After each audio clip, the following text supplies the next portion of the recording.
Bapak Ibu yang kami muliakan di Kusangga, yang terhormat atas Samanera, atas Silani, Romo, Ramani, Bapak Ibu yang sudah bergabung di Zoom dan di YouTube. Selamat bergabung kembali di channel Dhamma Meta Jember. Sungguh berbahagia kita bisa berkumpul kembali. Dan malam hari ini kita kedatangan dua narasumber luar biasa. Ada Cimira dan ada Kak Winda dari Bali.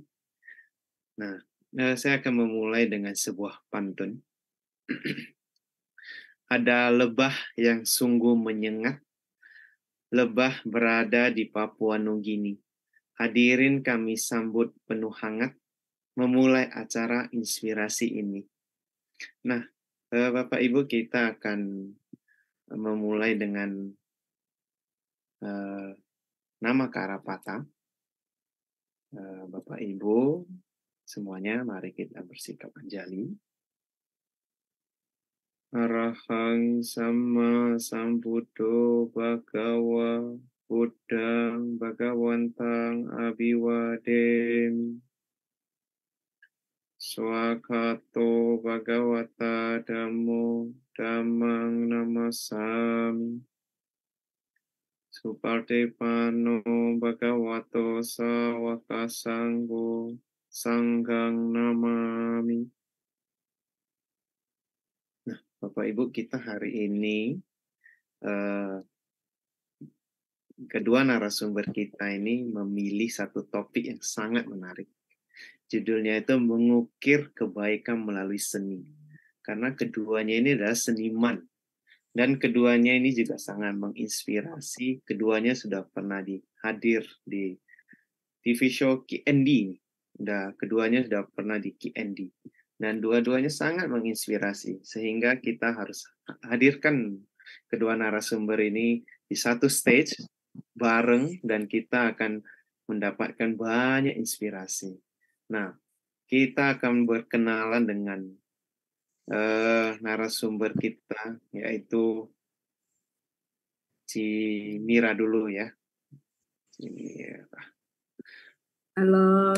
Nama budaya, selamat malam semuanya. Terima kasih kesempatannya dari Dhamma Meta Jember ya, yang udah ngundang aku lagi. Jadi thank you banget dan very honored to be here. Thank you.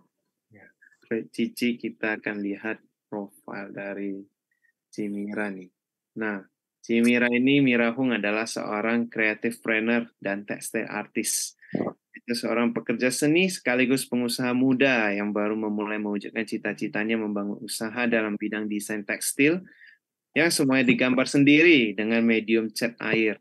Setiap gambar yang dibuat oleh Cimira itu mempunyai arti yang mendalam dan berharap bisa menjadi inspirasi kebaikan untuk khalayak ramai. Dengan berjalan dalam kebahagiaan dan mengangkat nilai-nilai kebaikan, Cici Mira menuangkan cerita ini ke setiap barang yang diproduksi, seperti shawl atau selendang, sepatu, cellphone cover, dan pouch. Happiness in pattern, yang artinya kebahagiaan dalam motif atau seni, diusung sebagai moto brand yang dibangun oleh Cimira dengan harapan membawa kebahagiaan kepada setiap orang yang melihat motif tersebut. Miwa Pattern turut temani edukasi anak negeri, juga membantu galang daya untuk perempuan Indonesia.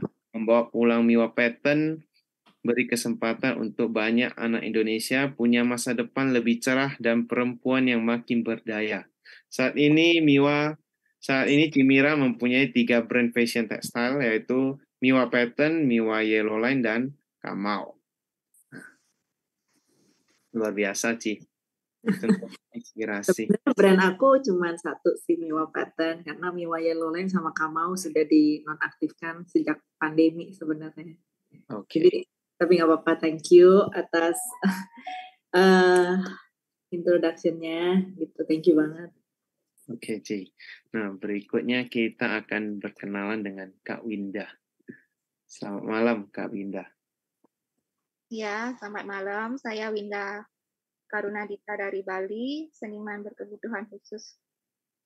Nah, kita lihat ini adalah Kak Winda, lahir di Gianyar 9 Desember 1990 dari pasangan Iketut Punia dan Ni Komang Warsiki. Nah, Kak Winda adalah anak kedua dari 4 bersaudara. Pada usia 7 tahun, Kak Winda mengalami kelumpuhan karena kelainan genetik muskular distrofi dan skoliosis sehingga tidak bisa bersekolah. Kak Winda hobi menggambar sejak remaja dan menekuni seni lukis secara otodidak. Saat Kak Winda berusia 24 tahun, ayahnya mangkat karena penyakit hati dan Kak Winda harus menjadi tulang punggung keluarga. Alat lukis pertamanya diberikan oleh pengusaha dermawan, Pak Nyoman Santiawan. Nah, Kak Winda banyak diundang dalam acara amal dan kini mengandalkan penghidupan dari melukis. Silakan Bapak Ibu dikontak di WA-nya Kak Winda dan IG. Ada di Winda_Karunita. Nah, akan lengkap dengan satu video. Dan video ini sungguh luar biasa. Video ini adalah cuplikan profil dari Kak Winda. Simak dulu kisah tentang Winda berikut ini.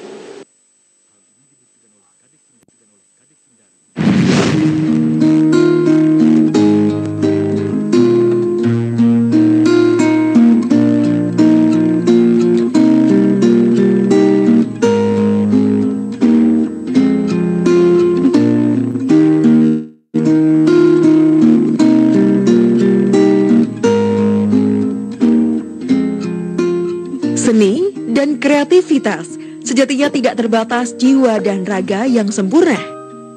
Hal ini dibuktikan oleh Kadek Windari atau yang akrab disapa Winda. Meskipun memiliki keterbatasan fisik, namun Winda dapat berkreasi melalui seni lukis. Dalam keterbatasannya, wanita yang sejak kecil hobi menggambar ini terlihat cekatan dalam melukis. Tangannya begitu terampil saat menorehkan kuas di atas kanvas. Meskipun terkadang tangan kirinya harus membantu menopang tangan kanannya saat memegang kuas. Namun hal ini tidak menghalangi dirinya untuk menghasilkan lukisan yang indah. Winda kecil sebenarnya terlahir normal seperti anak-anak lainnya. Namun, pada usia 6 tahun mulai terjadi keanehan pada dirinya. Ketika ia tidak sengaja tersandung dan terjatuh, dan mengakibatkan dirinya mengalami kelumpuhan hingga sekarang.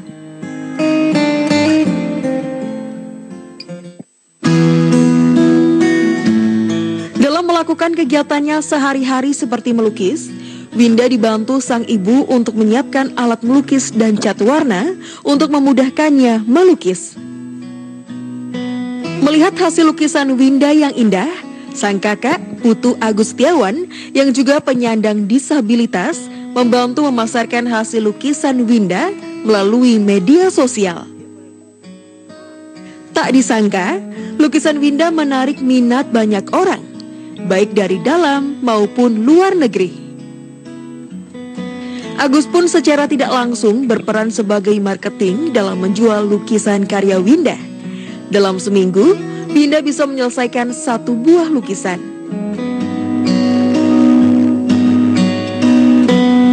Dari dulu yang menjual lukisannya untuk membantu kebutuhan ibu sehari-hari. Tapi dulu tidak ada yang tahu tentang hal ini. Gitu. Saya setiap hari yang terus memposting setiap Winda selesai melukis hasil karyanya. Sejak itulah di Facebook ramai yang mengirim. Baik. Baik. Selamat malam Kak Winda. Ya, selamat malam. Terima kasih ya, Teddy. Sudah diundang lagi dalam acara ini. Ya udah setahun loh, Cimira. Kita terakhir ngundang Kak Winda itu bulan 6 tahun lalu. Tanggal 3, ini tanggal 30. Waduh. Tahun lalu itu dengan Bu Christine Liu. Tahun ini spesial nih dengan Cimira. Dua-dua kita hadirkan keduanya sama-sama seniman yang dua-duanya berkarya melalui seni. Luar biasa. Dan dua-duanya juga mengukir kebaikan. Nah, itu yang sesuatu yang sangat menarik dan yang akan kita bincang-bincangkan malam hari ini sebetulnya. Nah, mungkin kita ke Kak Winda dulu ya, Kak Winda. Nah, menurut Kak Winda tuh, bagaimana sih mengukir kebaikan melalui seni itu sendiri? Dengan aktivitas sendiri, dengan aktivitas sehari-harinya Kak Winda, berkarya, tapi juga ada kebaikannya. Nah, itu bagaimana? Iya. Jadi caranya mengukir kebaikan dengan seni itu ya seperti yang sudah lama ini saya lakukan, yaitu dari hasil penjualannya konsisten disisihkan untuk membantu sesama yang membutuhkan, baik itu penyandang disabilitas maupun anak-anak penderita kanker seperti itu. Dan ketika ada kesempatan untuk lelang amal, sudah pasti saya akan ikuti karena dengan lelang amal tentunya dampaknya bisa lebih besar dan lebih luas. Seminggu bisa satu karya ya Kak? Kalau kecil soalnya lumayan rumit dan gerak saya lumayan susah, jadi untuk lukisan kecil bisa 1 minggu, tapi untuk yang besar itu bisa sampai 2 minggu lebih. Apalagi untuk nunggu keringnya juga karena saya medianya oil, jadi itu lumayan lama nunggunya.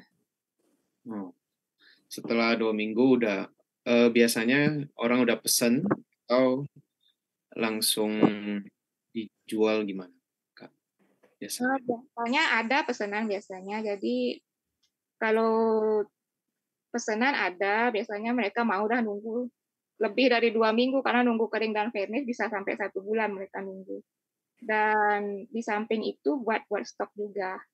Nanti kalau ada tamu yang datang ke rumah atau semisalnya ada kesempatan untuk lelang amal, jadi nanti itu bisa dipakai. Kalau yang luar negeri dikirim ke luar negeri?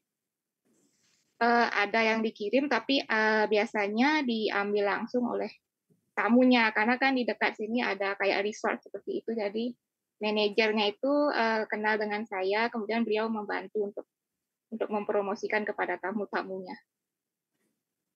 Menarik. Berarti ketika liburan ataupun ada manajernya sekalian dong. Jadi lukisannya sekalian dibawa pulang gitu.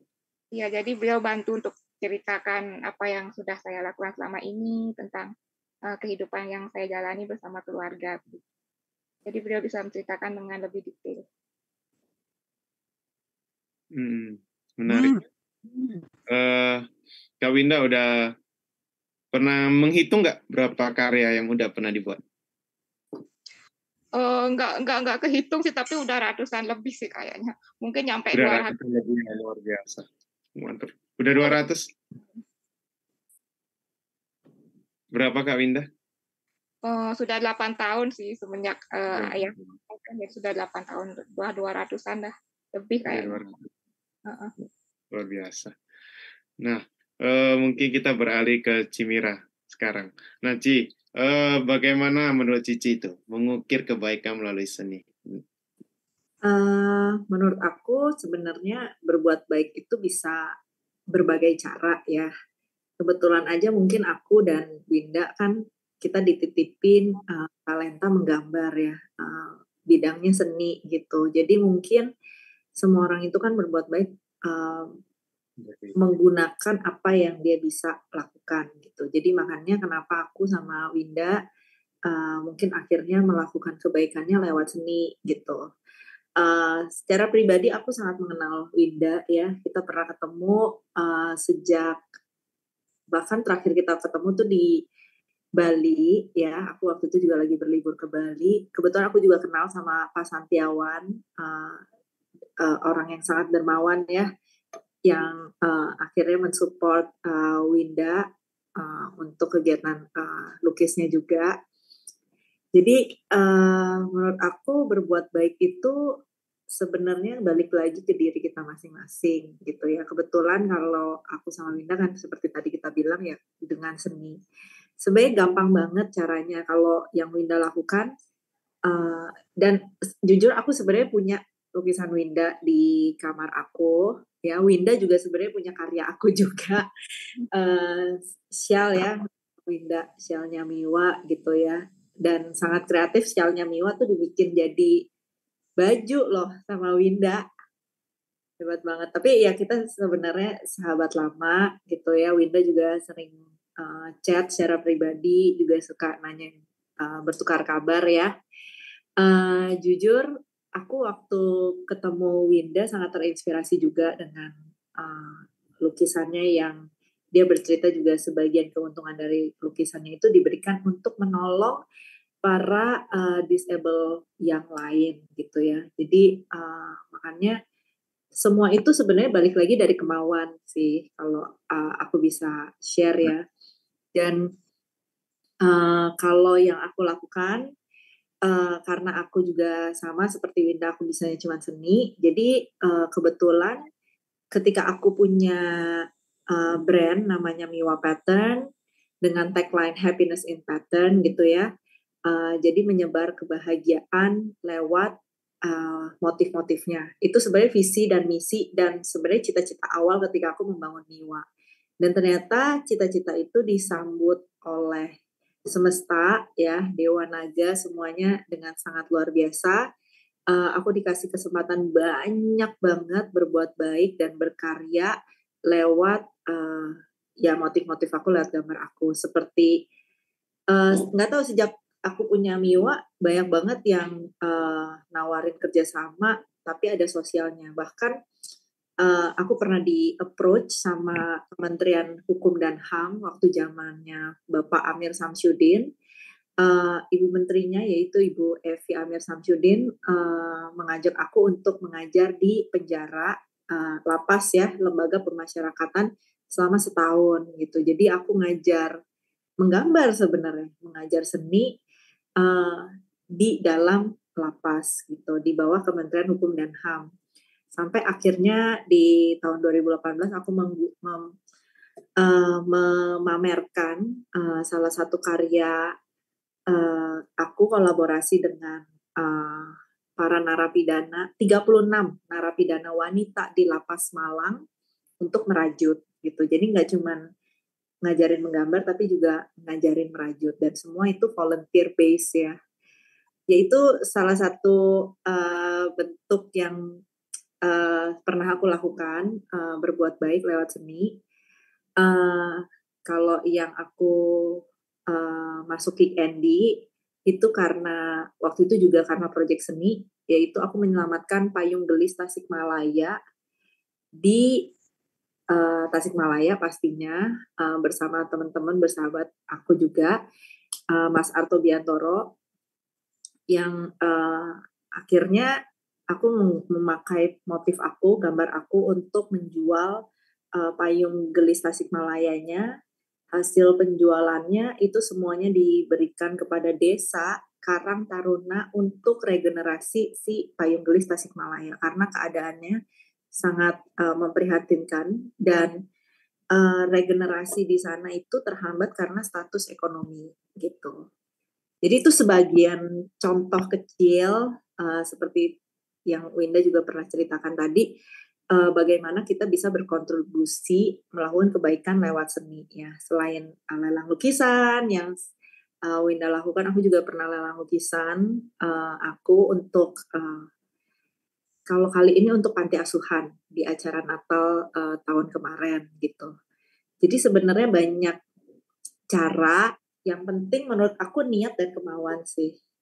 Ya, kalau yang penting niat dan kemauan. Ketika niat dan kemauan itu ada, pasti tuh jalannya mulus karena act of kindness itu kan sebenarnya selfless banget ya. Jadi tidak egois sama sekali. Jadi pastinya semesta universe ini pasti akan memberikan jalannya. Itu. Jadi yang penting tuh niatnya sih menurut aku. Gitu. Iya. Baik, Ci. Kalau tadi Kak Winda mungkin 2 minggu berkarya, nah Cici itu buat satu pattern tadi kan manual ya? Iya, aku manual juga. Kalau Winda itu cat minyak ya, oil base gitu. aku tuh orangnya nggak sabar. Jadi aku tuh nggak sesabar Winda pastinya atau seniman lain yang menggunakan teknik cat minyak. Aku pernah mengeksplor cat minyak juga waktu aku remaja, tapi aku nggak bisa gitu karena lama banget nunggunya dan aku akhirnya menemukan kenyamanan aku berseni di medium cat air gitu. Cepat, gampang, dan kalau cat minyak itu kan pakai kanvas ya. Kalau cat air itu kan pakai kertas cat air, jadi sebenarnya lebih ringan juga. Aku bisa kalau kayak gini aku lagi travel ke luar negeri, aku bisa bawa gitu ya, lebih praktis gitu. Dan karena base-nya pattern, jadi sebenarnya gambar aku tidak sebesar gambarnya Winda gitu. Jadi kalau Winda butuh 2 minggu, aku mungkin butuh sehari jadi gitu. Bahkan cuman 6 jam, 3 jam bisa jadi gitu. Apalagi kalau udah dikejar deadline. Pasti langsung jadi gitu. Dan jujur kali ini selain, kalau aku kan backgroundnya sebenarnya textile designer ya. Jadi di dunia pertekstilan di dunia ini sebenarnya sangat terbantu dengan namanya teknologi ya. iPad di tahun Apple mengeluarkan iPad Pro itu di tahun mungkin sebelum pandemi, mungkin di tahun 2019 mengeluarkan aplikasi namanya Procreate ya. Itu aplikasi menggambar sebenarnya di iPad yang bisa digital ya. Sebenarnya ini jadi digital tapi gambarnya itu bisa sangat percis dengan watercolor effect gitu. Jadi udah ada teknologi seperti itu. Nah, mungkin kalau Winda itu kan seni murni ya, fine art gitu. Kalau aku kan sebenarnya ada sisi desain dan komersialismenya gitu. Jadi menurut aku yang Procreate ini, yang iPad ini nih digital. Sekarang nggak Procreate doang, maksudnya Photoshop juga udah ngeluarin Photoshop digital untuk iPad dan segala macam. Jadi bisa menggambar tuh anytime, dimanapun. Bahkan kayak aku ngantri di bank aja, itu aku bisa menggambar gitu ya. Terus bisa di-save, terus nanti kalau ada waktu lagi macet di jalan, bisa ngegambar lagi gitu ya. Jadi itu juga satu teknik yang memudahkan. Nah, dengan teknik yang memudahkan ini, yang tadinya aku menggambar 6 jam, ini bisa kayak dalam 2 jam jadi gitu. Nah, setiap bajunya Cici itu patternnya beda-beda atau mungkin satu pattern digunakan untuk beberapa baju? Jadi kalau di aku, jadi setelah, kalau mungkin ini aku jelaskan bedanya seni aku sama seninya Winda ya. Kalau seninya Winda itu kan seni murni, Winda harus menggambar sebulan gitu dan hasilnya lukisan. Kalau aku, karena aku pattern designer, jadi aku bikin motifnya itu kecil dan habis itu masih ada tahap desain selanjutnya yaitu digitalisasi. Jadi apapun kalau kita ngeprint di kain itu sebenarnya konsepnya seperti kita ngeprint di kertas.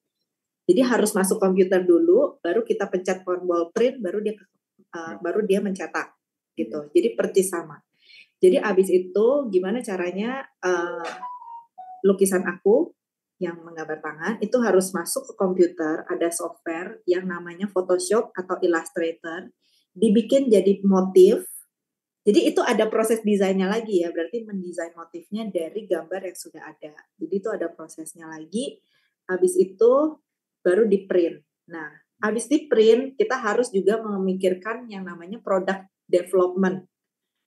Gak semua motif itu bagus untuk baju tertentu gitu ya. Jadi kita harus tahu gimana cuttingnya. Seperti kayak baju aku nih, kanan kiri sama. Kayak batiknya Teddy juga kanan kiri sama gitu kan. Nah itu namanya product development. Jadi itu ada desain prosesnya lagi sampai akhirnya dijahit, finishing, dan akhirnya baru dipasarkan gitu. Jadi proses aku sebenarnya lebih panjang. Walaupun menggambarnya lebih cepat, tapi mungkin aku juga butuh sebulan untuk produksi, desain, dan segala macam sampai akhirnya customer aku bisa menikmati karya aku gitu.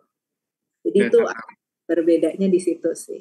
Dan tetap menginspirasi. Dan adanya teknologi itu dengan adanya Instagram itu justru banyak marketing ya, banget.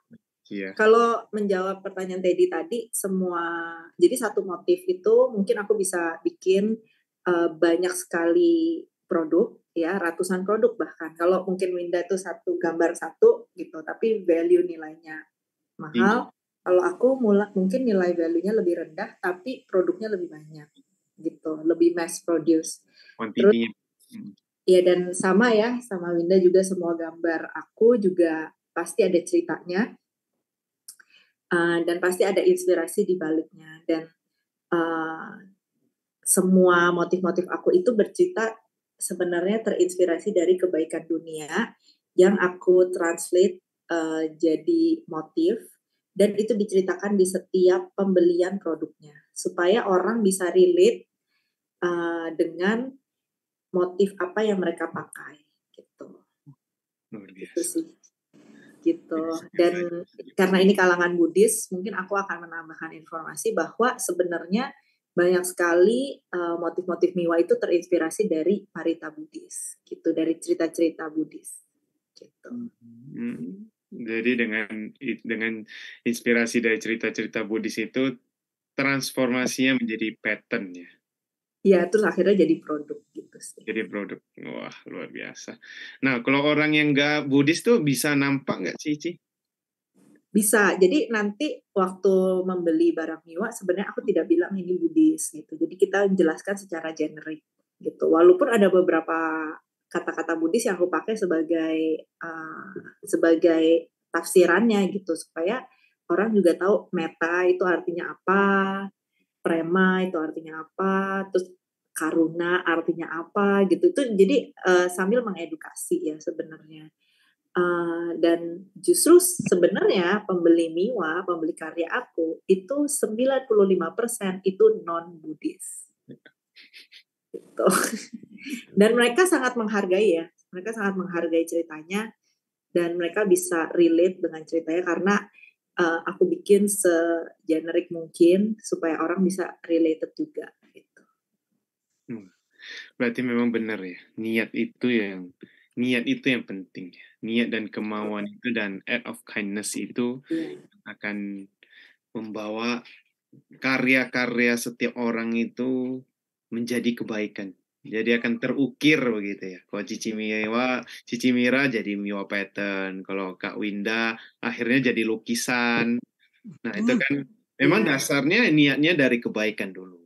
Jadi memang niatnya itu adalah kindness gitu loh, kebaikan. Jadi dengan artinya foundationnya atau dasarnya itu adalah fondasinya itu kebaikan, maka hasilnya itu juga akan baik begitu loh. Benar demikian ya. Iya. Cimira dan Kak Winda ya, benar. Nah mungkin Cimira kalau marketingnya dengan ada teknologi, tadi menggambarnya udah enak. Kalau dengan ini, mungkin sama ya, sama Winda. Kalau Winda beruntung banget dibantu oleh kakak sendiri ya, Bang Agus ya, Kak Agus, untuk memasarkan lukisannya Winda ya. Jadi Winda tuh fokus mikirin lukisannya gitu kan. Kalau aku kebetulan aku sendiri semuanya, jadi dibantu sama tim aku sih.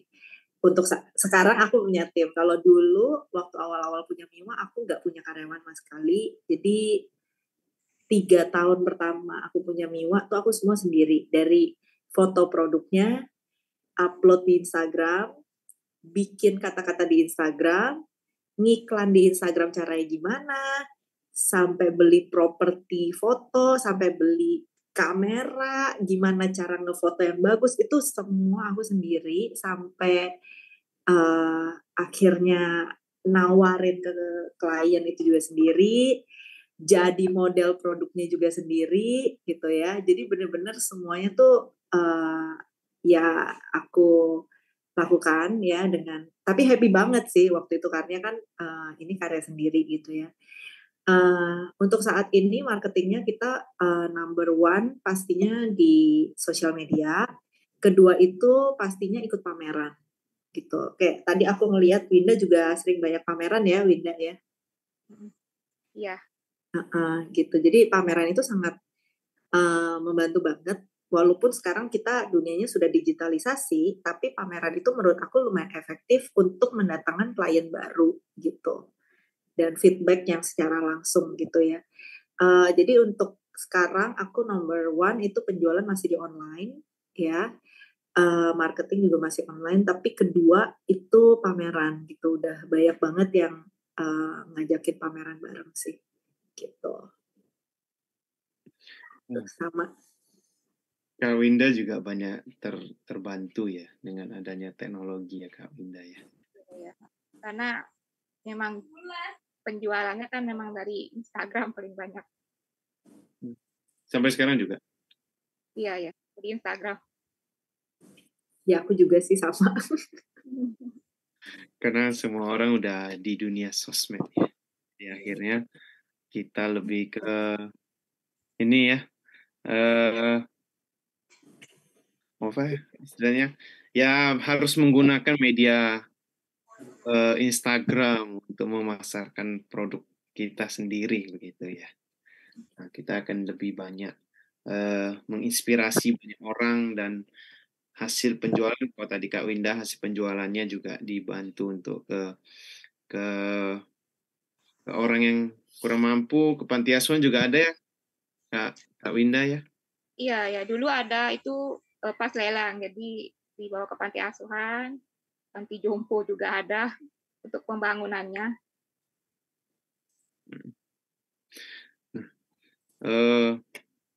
Ketika kita berbicara, Cimira, kalau berkarya melalui seni itu kan karena talent. Nah, terus sekarang juga antara karya dan ekonomi itu lebih penting mana sih? Terkadang apa ya, konflik of interest kadang bisa muncul. Iya, pasti. Apalagi Winda juga tulang punggung keluarga ya. Iya, Jadi, Kak Winda juga. aku juga tahu sejak aku ketemu Winda juga sih. Mungkin Winda mau jawab dulu. Silakan boleh Kak Winda kalau ditanya dulu karya atau ekonomi, mana jauh diprioritaskan. Keduanya sama penting, karya dan ekonomi, karena karya kan identitas seniman itu sendiri dan dunia juga sih. Dengan berkarya kita seperti saya misalnya yang tidak bisa berjalan jadi bisa pergi jauh ke tempat yang saya harapkan dan karya-karyanya juga bisa pergi jauh bahkan ke mancanegara. Jadi karya penting, hasilnya itu ekonomi juga penting karena tanpa ekonomi kita nggak bisa hidup dan berkarya, nggak bisa juga. Jadi sama penting sih, nggak ada yang nggak lebih penting. Jadi 50-50 lah. 50-50 ya. Bagaimana mengimbanginya ya yang penting untuk ekonomi, kebutuhan ekonomi tercukupi, akhirnya nanti kita tetap akan, kalau tadi Kak Winda katakan, sisihkan dari penjualan ataupun hasil dari lelang itu untuk kebaikan dan akhirnya sisanya untuk kebutuhan. Nah, kalau Cimira gimana, Ci? Ini pertanyaan menarik banget, jujur. Kalau aku pastinya aku akan milih. Aku sebenarnya jawabannya aku mirip sama Winda, tapi mungkin karena aku selain kalau Winda kan tulang punggung keluarga, tapi kalau aku tuh aku punya beban pegawai, supplier ya kan yang harus kita harus menggaji pegawai, harus membayar supplier juga. Berarti kan itu ada nilai value ekonomi yang kita harus penuhi ya, karena kita punya kewajiban ekonominya gitu. Jadi pastinya menurut aku sebenarnya itu harus berkesinambungan, berjalan bersama-sama. Jadi kalau kita cuma meningin ekonomi, tapi karyanya menurun dan gak bagus, orang juga lama-lama meninggalkan kita.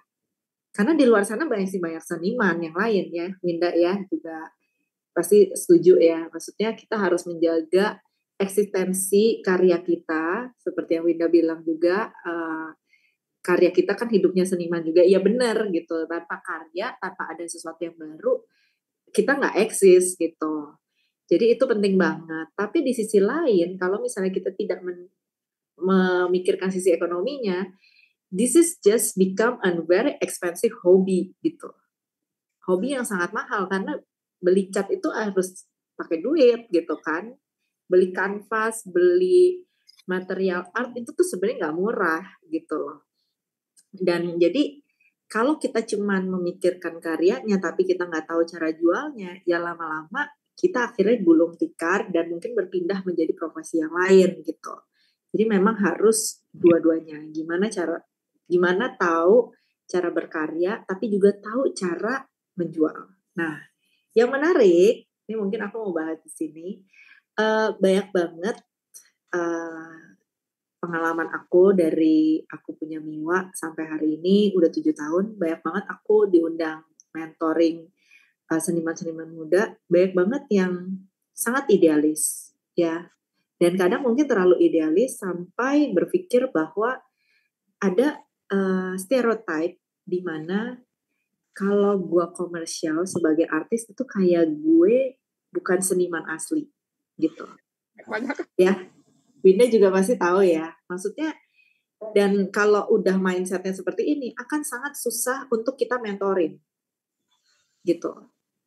Jadi mereka sudah punya patokan bahwa kalau seniman itu harus miskin gitu. Harus miskin, harus nggak punya uang, harus gembel gitu ya. Dan menurut aku itu pandangan yang salah dan itu menjadi mental block orang-orang, karena seniman di luar negeri tuh banyak banget loh yang kaya, banyak banget kayak fashion designer gitu ya. Mungkin salah satunya yang paling besar adalah Karl Lagerfeld atau yang kerja di Coco Chanel, itu sangat luar biasa kaya banget gitu, sampai beliau meninggal aja tuh warisannya akhirnya diberikan kepada kucingnya gitu ya, yang sekarang hidupnya berkelimpahan harta. Jadi maksud aku tuh banyak banget gitu desainer di luar negeri, nggak cuma fashion designer ya, artis, seniman, itu banyak banget kok yang suksesnya sangat-sangat sukses gitu dengan hasil karyanya. Itu baru di dunia seni, baru seni menggambar ya, belum kita ngomong tentang seni musik kayak Beyonce, itu kan sebenarnya mereka juga seniman gitu. Jennifer Lopez, itu kan mereka coba suksesnya dan kayanya sangat luar biasa kan. Mereka kan juga seniman gitu. Atau yang lagi ngetren banget nih viral, Coldplay. Itu sebenarnya kan seniman banget gitu, tapi dia super sukses parah gitu kan. Kenapa? Maksudnya seniman-seniman di luar negeri tuh tidak tabu dengan adanya mindset bahwa kalau seniman itu bisa kaya gitu. Dan artis-artis besar ini juga sangat luar biasa ya, mereka menyumbangkan banyak sekali uang penghasilan mereka untuk membangun dunia menjadi lebih baik gitu. Nah, tapi sadly mindset itu sebenarnya ada di Indonesia sampai tahun 2023 saat ini gitu. Aku 2 bulan lalu aku diundang ngajar di IKJ. Aku jadi dosen tamu di Institut Kesenian Jakarta. Itu sebuah institut kesenian yang salah satu yang paling tua di Indonesia, dengan alumni-alumni yang sangat luar biasa ya, seperti Didi Petet, itu kan semua dari situ ya, Mira Lesmana ya, siapa yang nggak tahu mereka. Cuman aku ngajar waktu itu kebetulan di Fakultas Fashion Design-nya dan Seni Rupanya. Itu banyak banget yang nanya gitu, kenapa kita harus jadi komersial? Itu ada aja pertanyaan itu muncul gitu di diskusi gitu. Dan ini mau aku bahas bahwa it's okay loh untuk menjadi komersial. It's okay loh untuk memikirkan nilai ekonominya dari sisi nilai seni yang kita miliki gitu loh. Ya seperti Winda gitu, sangat luar biasa. Nggak cuma ngidupin keluarganya, tapi juga Winda bisa berbagi bahkan kepada orang-orang yang mungkin lebih nggak mampu lagi dari kita. Jadi maksud aku itu kan suatu hal yang sangat luar biasa dari seorang seniman yang memikirkan tentang nilai ekonominya gitu loh. So it's not a tabu gitu. Itu bukan sesuatu yang jelek, itu bukan sesuatu yang aneh gitu ya. Malah kita harus celebrate that gitu. We have to be like that menurut aku. Kita harus benar-benar mikirin sisi ekonominya. Karena in the end of the day semua orang itu butuh uang untuk hidup di dunia ini. Gitu. Itu benar. Gitu sih. Itu benar. Ini Artinya aku jadi bahas tentang itu sih. Menurut aku, ya mungkin Winda setuju ya. Setuju banget. Iya, karena Mungkin Winda punya pengalaman atau gitu. ya ada sih juga, ya memang ada beberapa seniman yang kayak gitu. Jadi mereka tuh kayak menolak untuk menjual lukisannya. Iya, karena ada yang bilang sayang karyanya gitu. Mungkin nanti bisa jadi karya yang harganya lebih tinggi. Sayang pokoknya mereka bilang. Jadi nggak boleh dijual. Jadi nggak jalan. Gimana Betul. kita hidup dan berbagi kalau nggak jalan. Jadi emang bener kata Cimira. Itu Ya. banget. itu bener banget. Gimana mau jalan ya kan Ci? Orang nggak dijual, disimpan aja. Iya, dan sayang banget karena menurut aku seniman itu harus bisa hidup dari karyanya gitu. Kan kita sudah dititipin talenta ini. Tapi kan sebenarnya modal bekal untuk ya kita berkehidupan di hidup ini gitu. Seperti penyanyi dikasih modal kan suara gitu. Jadi sayang banget sih kalau menurut aku tuh mental block banget dan aku nggak tahu mulainya dari mana, tapi itu kayak jadi culture tau nggak di Indo. Dan kalau orang mau kaya itu kayak dipertanyakan, lah ini senimannya kok mau ini gitu. Kemarin saya jadi teringat ini. Kemarin pernah sharing dengan Pak Butet Kertarajasa. Oh iya. Nah, itu Pak Butet itu ngomong, alasan jadi seniman itu bukan mau kaya. Ya itu juga benar, Ci. Kalau mau kaya, jadi pengusaha. Nah, kalau mau terkenal, ngambil batu, lewat TNI, lempar aja. Besok Anda terkenal. Nah, artinya menjadi seniman itu bukan mau kaya, bukan mau tenar, tapi mau berkarya, begitu. Iya. Artinya berkarya, bukan hanya mau kaya. Jadi kata Pak Butet kemarin itu saya masih ingat tuh. Pak Butet itu didatangi banyak anak-anak muda ingin belajar. Jadi yang pertama ditanya Pak Butet itu mau ngapain? Mau jadi seniman? Mau kaya? Jadi pengusaha aja. Iya. Mau tenar? Ya udah besok tinggal lakukan yang kayak tadi yang saya jelaskan, yang dibilang tadi. Udah pasti tenar itu, pasti terkenal. Jadi bukan itu, tapi menjadi seniman itu memang mau berkarya. Nah, berkarya itu ya harus passion, harus menunggu gitu. Misalnya kan kayak lukisan Kak Winda tuh, kan kita kan butuh waktu nih. Kita kan nggak bisa langsung, ya mungkin yang udah pesen mungkin ini. Jadi kalau orang udah pesen juga 1 bulan. Terus kalau misalnya ada karya-karya Kak Winda yang dilelang dan sebagainya kan nggak langsung keluar. Itu kan juga jadi koleksi dan nanti akan dijual itu kan juga butuh waktu. Nggak instan gitu. Semua berproses. Ya Cimir juga dari menggambar pattern terus ke komputer, lalu jadi baju, dipasarkan lagi, itu kan semuanya berproses. Dan itu kan karya itu. Iya. Nggak instan. Benar sih. Gimana sih menurut Cici Mira? Mungkin tambahan mungkin sih. Menjadi seniman itu berkarya gitu loh. Betul, setuju banget itu yang tadi kita bilang ya. Tapi ya realistis aja gitu. Kita juga harus tetap mikirin ekonominya gitu. Aku punya sahabat, dia seniman, jago banget, jago banget gitu. Dulu sama-sama kerja di Disney, ya, waktu aku masih kerja di Disney. Pinter banget, mungkin usianya 20 tahun di atas aku sih, namanya Pak Dindon. Sangat luar biasa, tapi in the end of the day, karena tuntutan keluarga, ekonomi, dan segala macam, akhirnya dia memutuskan untuk bekerja ya di Disney gitu sampai hari ini. Jadi ketika aku keluar, sebenarnya dia juga pengen keluar, tapi dia tidak punya kesempatannya karena tuntutan ekonomi yang dia harus menyekolahkan 3 anaknya gitu di Jakarta gitu.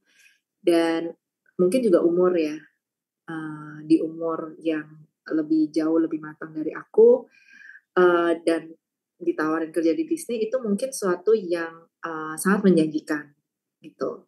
Jadi menurut aku nggak semua seniman tuh akhirnya bisa punya kesempatan untuk berkarya seperti aku dan Winda gitu ya. Ya aku maksudnya kita berdua nih menurut aku sangat beruntung ya bisa mempertahankan idealisme dengan mempunyai brand sendiri, mempunyai karya sendiri gitu ya seperti Winda, tapi juga bisa memikirkan sisi ekonominya gitu. Jadi aku setuju juga sama yang Pak Butet juga katakan, beliau tuh senior yang sangat luar biasa ya. Aku belajar banyak juga dari beliau. Tapi menurut aku hidup di dunia ini tuh harus seperti ajaran Sang Buddha, yaitu jalan tengah. Ya, nggak boleh terlalu ekstrim ke sana, nggak boleh ekstrim ke sini. Jadi ya kita harus realistis sih. Seperti yang si Pak Dindon sahabat aku lakukan gitu. Kita harus realistis gitu. Kita punya kewajiban juga di dunia ini dan kita harus memenuhi kewajiban itu kan. Gitu. Jadi realistis itu penting ya, seperti Winda dihadapi dengan realita bahwa ayah mangkat di usia Winda masih 24 tahun, relatif muda, tapi Winda juga dikasih talenta yang sangat luar biasa untuk bisa berbuat baik ya, sebenarnya berbuat baik menjadi tulang punggung keluarga, menghidupi mama dan kakak dan adik ya, Bunga. Gitu. Jadi menurut aku semua orang itu sebenarnya punya jalan hidup masing-masing gitu. Jadi ada juga yang punya luxurious ya, punya kesempatan yang sangat luar biasa untuk tidak memikirkan sisi ekonominya. Mungkin terlahir jadi anak orang kaya banget ya, terus semuanya sudah ada uangnya gitu ya, dia kerjanya cuma setiap hari ya udah bangun dan berkarya. Gak usah mikirin ekonominya karena duitnya udah kayak 7 turunan gak habis. Ada juga yang orang terlahir dengan seperti itu. Nah, tapi kita ya harus realistis gitu dengan kehidupan kita di mana gitu. Itu sih menurut aku. Ya, baik. Cimira dan Kak Windana. Kalau ditanya nih, sharing sedikit dong pengalaman terkait benefit dalam mengukir kebaikan itu. Mungkin dari Kak Winda dulu. Apa sih benefit yang didapatkan dengan benefit lah gitu.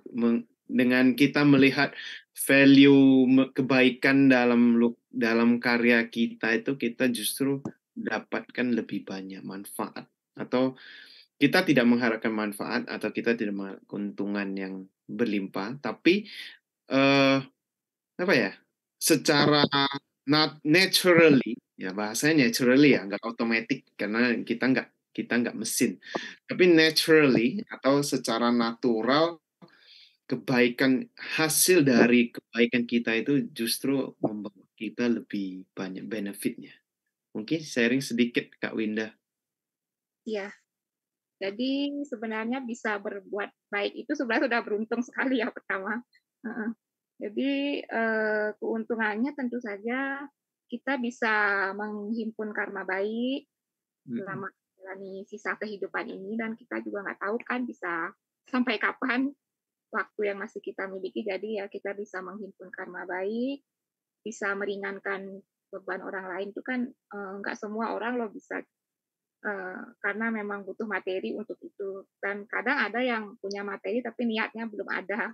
Jadi ya keuntungannya kita bisa menghimpun karma baik, kemudian kita juga bisa bertemu dengan orang-orang baik, karena niat baik kita itu pastinya akan menarik kebaikan juga datang dalam kehidupan kita. Jadi ya semuanya terasa dilancarkan aja, lukisannya berjalan dengan baik, penjualan berjalan dengan baik, dan bertemu dengan customer-customer yang baik juga.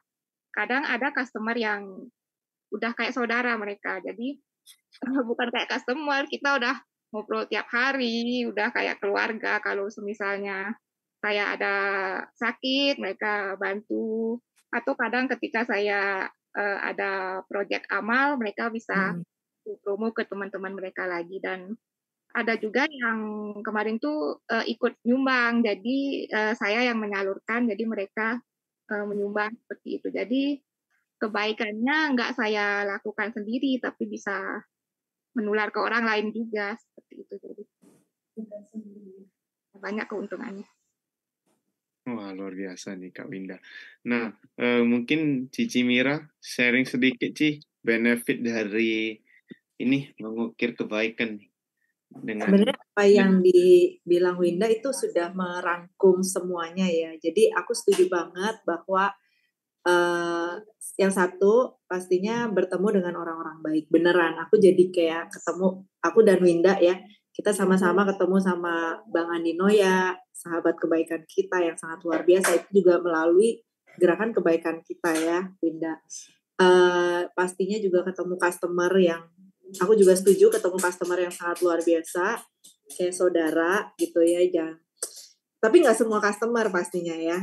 Itu kan nanti jodoh-jodohan intinya. Tapi akhirnya ketemu customer yang kayak saudara, mendoakan gitu ya, bahkan ikut bantuin kalau lagi bazar dan segala macam, mempromosikan, bangga pakai karyanya gitu ya. Itu juga aku ketemu. Terus aku ketemu sama, ya aku juga setuju ketemu orang-orang baik itu kan, kita kalau sefrekuensi pasti akan bertemu gitu ya. Ketika kita menyebarkan frekuensi baik, kita akan didatangkan orang-orang yang baik yang akan menolong kita juga gitu. Terus ya sama menanam karma baik pastinya di kehidupan ini untuk bekal di kehidupan depan. Dan yang pastinya seperti yang Wina bilang juga, aku juga setuju mengajak orang untuk berbuat baik bersama gitu. Jadi nggak berbuat baik sendiri doang, tapi juga yuk ngajakin orang berbuat baik. Karena aku sadar ya, banyak banget orang yang mau berbuat baik di dunia ini, tapi dia bingung. Gimana ya caranya gitu. Gimana ya caranya? Gue gak kenal siapa-siapa, gue gak ikut organisasi ini, gue gak pernah ini. Gimana ya caranya berbuat baik? Jadi ketika kita ajak, dia jadi kayak, jadi senang gitu. Dan ada beberapa orang yang aku ajak dan mereka kayak, lain kali kalau ada lagi bilangin ya gitu. Jadi mengajak orang berbuat baik itu juga satu kepuasan tersendiri ya. Winda juga pasti setuju gitu. Terus benefitnya apa ya? Oh, kepuasan batin sih kalau menurut aku. Satu lagi ya. Bang Andi pernah bilang, dan aku ingat banget Bang Andi Noya pernah bilang bahwa orang yang sudah pernah berdonasi kepada orang yang membutuhkan itu secara langsung, dia pasti akan tahu rasa bahagianya. Dan rahasia bahagianya itu sebenarnya melebihi rasa bahagia orang yang ditolong. Nah, rasa bahagia itu yang kita rasakan itu yang membuat kecanduan berbuat baik. Karena itu punya kepuasan batin tersendiri yang membuat kita tuh mungkin kita harus experience itu ya. Aku nggak bisa deskripsiin. Pasti, tapi aku yakin semua orang pernah ngerasain, yang berdonasi ya pasti pernah ngerasain perasaan ini, bahwa kepuasan batinnya itu tidak tergantikan oleh uang sebenarnya. Dan itulah yang membuat orang keep going melakukan kegiatan baik. Aku yakin Winda juga setuju ya. Ketika aku lihat Winda waktu itu membagikan donasi ke teman-teman disabilitas juga, ketika mereka berterima kasih, ketika mereka benar-benar terbantu dengan uangnya gitu ya, pasti kan Winda timbul rasa kepuasan batin ya, Winda, yang itu menurut aku menjadi motivasi tersendiri untuk kita terus melakukan kegiatan baik setiap hari gitu sih. Jadi menurut aku sama, setuju banget sama Winda. Sebenarnya benefitnya balik lagi ke diri sendiri sih. Ternyata kebaikan itu nilainya priceless ya. Jadi artinya tidak ternilai sebetulnya. Kepuasan batin itu yang tidak ternilai sebetulnya. Yang kayak dibilang Bang Andi itu kan, yang dibilang Cimira, bahwa menolong seseorang, menolong orang, akhirnya kita bisa bahagia, bahkan melebihi yang ditolong gitu loh. Cimira itu luar biasa itu. Dan banyak video-video juga yang dari benibai.com kalau dari Bang Andi ya. Iya. Nah, juga banyak kemarin kami juga. So barang Bante Dhamasubo juga, Bante juga menginspirasi. Banyak inspirasi dari Bang Andi yang we do it for social purpose itu luar biasa. Itu levelnya itu, wah itu jauh itu. Ketimbang kita hanya menjual produk kita, menjual karya kita, tapi beyond that, melebihi dari itu ada humanity, kebaikan, kindness itu, humanity itu, the value is the most. Kalau di Dhammadhana ya, istilah Dhammadhana. Nah itu kebaikan itu justru yang melebihi pemberian apapun gitu. Pemberian dana. Dhamma itu artinya ya Dhamma dalam artian tidak hanya uraian Dhamma, tapi mungkin Coach Cimira mengajari orang, Kak Winda mengajari adik-adiknya untuk berkarya. Mungkin ada adik-adik yang sukanya seni, ada mungkin yang lain. Nah, Kak Winda juga sering memberikan motivasi, Cimira juga banyak memberikan inspirasi. Nah, ini mungkin yang akan banyak mengubah hidup orang ya. Nah, ini juga yang sometimes yang mungkin kita butuhkan gitu loh. Yang orang-orang seperti ini yang sangat menginspirasi, yang terus akan berkarya, yang tidak kenal lelah. Aku nggak pernah lihat Cimira itu stop posting the story, nggak pernah sih kayaknya. Ya tapi terlepas dari insannya, tapi memang kan ini inspirasinya gitu loh. Kita melihat dari antara narsis atau nggak ada kerjaan gitu ya, atau promosiin barang sendiri. Tetapi kan itu but still it is konsistensi dan baik gitu loh, maksudnya ini menarik sih. Kita kalau ngomong konsistensi, menurut aku itu salah satu kunci terpenting juga. I'm sure Winda juga setuju, karena yang aku lihat dari Winda juga, Winda konsisten banget, nggak cuma di sosial medianya, tapi secara keseharian juga aku yakin banget Winda tuh konsisten banget berkarya setiap hari. Jujur, mungkin Winda jauh lebih berkonsisten untuk berkarya daripada aku, karena kalau aku kan yang diurusin banyak ya, nggak cuman dari karyanya doang, karena kan prosesnya banyak tuh. Jadi aku harus ngurusin pabriknya, harus ngurusin produksinya, marketingnya, dan segala fotonya dan segala macam gitu. Jadi ya kita harus konsistensi, mau ngelakuin apapun, nggak cuman berkarya berseni ya, tapi mau ngelakuin apapun, yang penting sebenarnya konsistensi. Ini kayak Teddy juga ya. Aku ngikutin Dhamma Meta Jember ini tuh udah lama banget gitu, dan konsisten aja gitu menghadirkan topik yang baru dengan nawarin narasumber, ayo mau ikut isi nggak dan segala macam. Ini kan juga konsistensi ya. Jadi melakukan apapun tuh emang harus konsistensi sih. Itu kunci sukses paling nomor satu menurut aku itu sih. Selain punya kemauan, niat, pengen sukses, tapi kalau nggak ada konsistensinya sih susah. Di generasi anak-anak zaman sekarang yang baru lulus, aku nggak bilang semua ya, tapi kebanyakan menurut hasil riset itu daya juangnya mungkin tidak sehebat daya juang baby boomers gitu ya, yang angkatannya sekarang umur 60 tahun gitu, yang mereka lebih tough gitu ya, lebih berjuang, lebih konsisten gitu loh. Nah itu sebenarnya yang kita bisa bahas sih tentang konsistensi ya. Apapun yang dilakukan, kalau tanpa konsistensi itu nggak akan bertahan lama. Gitu.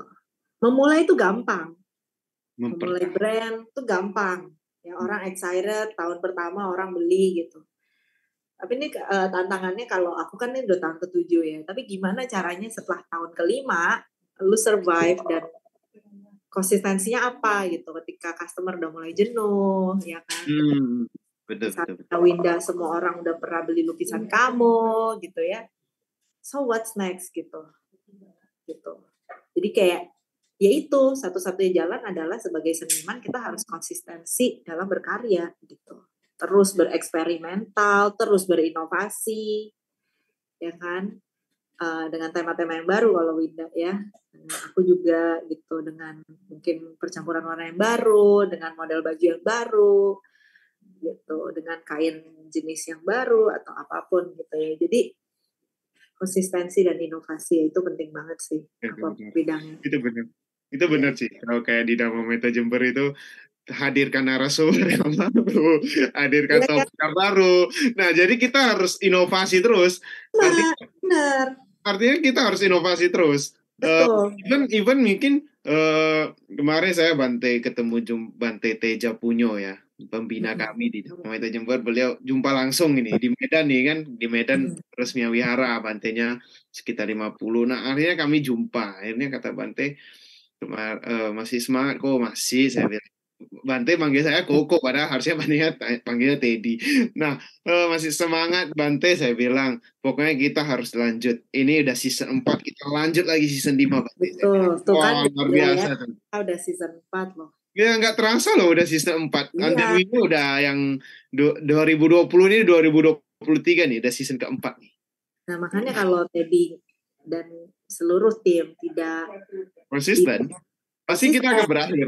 Kita pasti akan berakhir. Inovasi gitu ya. Kalau nggak inovasi juga yang nonton juga nggak banyak gitu kan, kayak atau komunitasnya hilang gitu kan, sayang banget. Ya benar itu konsisten. Nah, kalau Kak Winda nih sharing Kak untuk konsistensi nih gimana tetap mau melukis, tetap ada inspirasi biarpun apa terkadang sometimes ada apa tuh kalau kayak menulis itu ada writing block-nya. Ya, writing block. Kalau kayak menggambar mungkin nggak ada inspirasi tapi tetap konsisten gitu. Gimana Kak? Jadi kalau saya sih untuk berkarya tuh ya konsisten aja sih. Tiap hari itu bahkan kadang bisa 14 jam sampai malam. Kalau untuk inovasi mungkin saya beranikan untuk ikut proyek-proyek baru. Jadi ini proyek yang beda. Ini antara kolaborasi antara Indonesia dan mancanegara. Jadi harus ikut Zoom meeting dengan banyak orang, dengan gaya lukisan yang berbeda, sesuai dengan tema yang mereka ajukan. Jadi saya beranikan untuk ikut itu dari tahun 2021. Jadi ada teman saya, Mas Putong namanya di Jogja. Beliau juga seniman berkebutuhan khusus. Jadi beliau selama ini berjuang untuk seniman-seniman disabilitas muda agar mereka bisa lebih dikenal, bisa berani untuk mencoba hal-hal baru seperti itu. Jadi pas pandemi itu saya kenal Mas Putong, kemudian dia membuat pameran virtual. Jadi dari situ saya ikut pameran virtual yang pertama. Kemudian kami akhirnya sering kontak dan berteman baiklah. Jadi beliau memberi kesempatan untuk ikut proyek baru seperti mural. Jadi waktu itu sebenarnya saya masih ragu ambil mural, itu kolaborasi Indonesia dan Inggris. Jadi seniman Indonesia buat di Jogja, seniman Inggris buat di Cardiff. Saya bilang tangan saya nggak bisa Mas kayaknya kalau buat mural soalnya besar.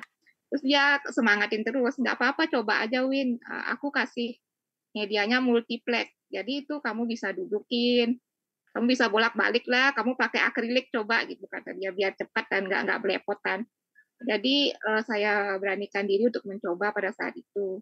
Dan hasilnya sekarang masih terpajang di Sewon, Bantul. Jadi inovasinya sih berani mencoba hal-hal yang berbeda.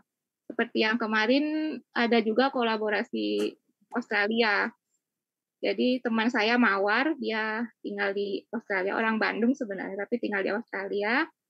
Dia mewakili Australia dan saya mewakili Indonesia. Jadi dia tuh seniman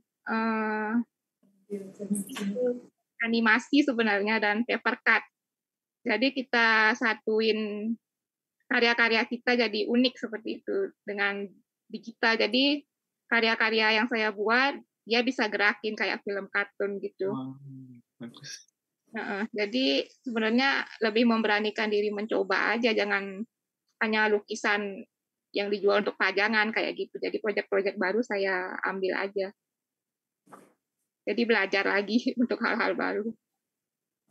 terus belajar, berinovasi, dan berani melangkah ya.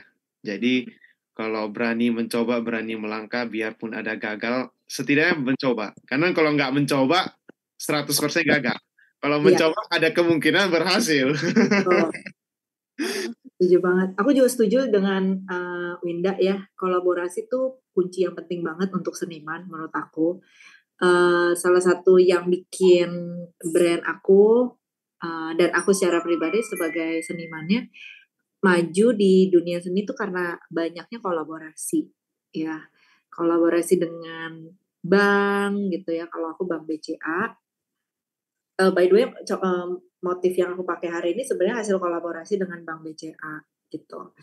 Terus ya dengan Mercedes-Benz ya, brand otomotif gitu. Terus ada juga kayak Samsung ya, juga elektronik. Jadi aku setuju banget kolaborasi itu kunci yang penting banget ya dalam menghasilkan karya yang inovatif. Apalagi kalau kita kolaborasinya dengan sesuatu yang sangat berbeda dengan kita. Kalau kayak tadi Winda itu kan mural. Itu something yang mungkin Winda nggak pernah kepikiran kalau nggak kolaborasi gitu. Aku juga gitu, aku nggak mungkin kepikiran untuk kolaborasi sama brand yang bukan fashion gitu. Kayak bank gitu, kayak otomotif gitu. Justru aku banyak banget yang ngajakin kerjasama dari brand yang bukan fashion gitu. Dan aku sekarang ngelihat bahwa kolaborasi itu kan sebenarnya memperbesar market, memperbesar pasar ya. Jadi kayak kalau Winda tuh pasar si mural itu jadi mengenal Winda ya. Jadi Winda tuh punya market yang lebih luas lagi gitu. Jadi menurut aku itu juga salah satu kunci kesuksesan brand dan seniman dalam berkarya ya. Jadi kolaborasi it's very important sih. Gak Winda, apa sih motivasi untuk adik-adik atau orang-orang di luar sana nih yang masih buntu nih? Terkadang apa ya, masih ada life crisis-nya, ada masih kebimbangan, kebingungan. Apa sih motivasi yang pas untuk mereka gitu loh? Iya. Kalau motivasi sih lebih sering saya tunjukin lewat video-video saya bekerja. Jadi caption-caption yang saya tulis bagaimanapun kondisi saya, meskipun kondisi saya lemah, tapi saya bekerja dengan baik. Saya berusaha untuk membantu orang lain. Jadi orang-orang yang fisiknya lebih sempurna, lebih sehat, jadi mereka tentunya harus berusaha lebih keras lagi dari saya. Cuman kadang motivasi itu harus muncul dari diri sendiri juga. Kadang mereka itu nggak bisa nerima, ya meskipun banyak yang sekedar lewat gitu. Tapi untungnya adik damping saya, mereka sangat ngedengerin saya. Dia berkebutuhan khusus juga. Saya sering posting ya di story saya, jadi dia kehilangan kedua tangannya karena insiden sengatan listrik. Ya, jadi setiap hari saya emang chat sama dia, kasih perhatian, bagaimana kasih semangat gitu ketika dia mulai down, dan dia sangat ngedengerin, dia sangat termotivasi dan tetap mau berusaha dengan basic yang dia punya. Jadi dia nggak banyak mengeluh anaknya. Dan saya senang lihat yang seperti itu. Justru orang-orang yang hidupnya sulit lebih gampang saya motivasi. Ya, motivasi kuat, mereka lebih kuat loh dari orang-orang yang memang masih sehat seperti itu, masih sempurna. Nah, mungkin kalau Cici Mira, apa sih motivasi ini untuk anak-anak muda nih? Tadi anak-anak muda ini kurang tough ataupun pengennya praktikal. Nah, apa sih motivasi agar mereka itu tak semangat? Oke, aku pernah dengar salah satu ceramah yang quote-nya seperti ini. When you're not suffer enough, you don't want to fight for your life. Gitu. Jadi ketika hidup lo tuh nggak struggling, nggak susah, nggak di keadaan yang lo harus berjuang, lo tuh jadi malas berjuang gitu. Karena hidupnya terlena ya, istilahnya terlena gitu ya. Jadi dan kalau ketika kita terlena itu banyak sekali momen dimana kita take things for granted ya. gitu. Jadi nggak berjuang lagi gitu. Setiap hari udah ada makanan di meja, ya udah gitu. Nah, kalau aku sempat ngerasain hidup sendiri di negara orang selama 9 tahun. Aku dulu tinggal di Singapura yang negaranya sangat individualis ya. Betul. Sendiri, nggak ada keluarga, ya cuma ada teman gitu di Singapura. Di situ aku belajar bahwa you have to fight for your life gitu. Nobody will give you things for free gitu kan. Jadi dari situ ya muncul jiwa fighting spiritnya gitu. Nah masalahnya anak-anak generasi sekarang itu mereka lahir aja udah punya internet yang semuanya sudah gampang. Nah padahal generasi aku sama Winda mungkin mirip ya. Itu kita mungkin punya internet tuh SMP atau SMA kali ya. Jadi dulu tuh kalau mau research ya, kalau mau cari tentang informasi pengetahuan tuh bener-bener harus dari buku ya kan, yang bener-bener kayak minimnya informasi, kayak lu tuh harus berjuang dulu untuk dapat informasi tersebut gitu. Kalau sekarang kan enggak, apa-apa tinggal Google klik gitu, semuanya ada gitu. Jadi mungkin dari situ ya, enak, terlena, semua gampang. Jadi mungkin itu yang membuat jiwa fighting spiritnya mengecil gitu ya. Nah menurut aku kadang seseorang itu butuh tough situation yang sebenarnya untuk membuat kita semakin kuat ya dalam kehidupan kita sehari-hari gitu. Menurut aku masalah di hidup ini tuh gunanya itu sih, untuk kita bikin kita tambah kuat, ya kita tambah fight kan, punya fighting spirit gitu, ditempa menjadi orang yang lebih baik lagi gitu. Saran aku ya nggak harus tiba-tiba ya udah hidup menderita dan segala macam juga gitu, tapi menurut aku mungkin aku setuju Winda juga tadi bilang motivasi itu harus dari diri sendiri ya. Banyak orang yang hidup di dunia ini tuh cuman rutinitas, tapi dia tidak mempunyai goal dalam hidup mereka. Nah, ketika mereka tidak punya goal dalam hidup mereka tidak punya motivasi atau purpose in their life. Jadi drive fighting-nya nggak ada. Gitu. Jadi menurut aku, ya pertama, you have to ask yourself gitu, what is your goal in this life? Lu tuh mau ngapain sih hidup di dunia ini? Karena di dunia ini tuh ada 8 miliar orang loh. Kurang lebih ya, 7-8 miliar orang. They don't need another person yang gak ngelakuin apa-apa gitu. Dan aku yakin banget kalau Dalai Lama yang ke-14 pernah bikin quote, menurut aku bagus banget. Ini quote yang sebenarnya membuat aku ketika aku galau menjadi I know what I want in my life gitu. Jadi menurut aku waktu itu aku mikirnya ya seorang Dalai Lama itu sudah reinkarnasi ke-14 kali ya. I'm sure dia gak salah ngomongnya karena dia udah punya kehidupan yang segitu banyak untuk bikin quote tersebut. Quote-nya seperti ini. The main purpose of our existence in this life is to help others. Yang arti bahasa Indonesianya adalah tujuan utama kita manusia eksis di hidup ini itu adalah untuk menolong orang lain gitu. Dan itu satu kalimat yang menurut aku powerful banget gitu. Ketika aku lagi galau mau keluar atau enggak dari Disney dengan kehidupan yang sangat nyaman waktu itu, akhirnya aku begitu mendengar kalimat itu, wow, ternyata hidup tuh sesimpel itu loh. Kita tuh di dunia ini cuma untuk saling tolong-menolong gitu. Jadi kalau di luar sana yang ada yang lagi galau, please ingat kata-kata Dalai Lama. At least you have to start from there first gitu loh. At least kalau belum tahu purpose hidupnya apa, ya udah at least you help the other person. Gitu.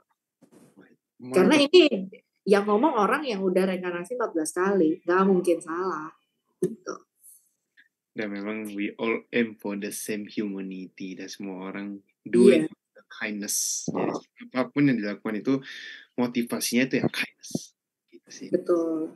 Jadi gitu sih menurut aku, kalau ada yang galau, ya aku juga pernah galau lah dalam hidup aku, ya kan, kita manusia. Cuman yang bikin aku balik lagi yaitu satu, you have to have your goal, you have to have your purpose in your life, you have to know why you exist in this world.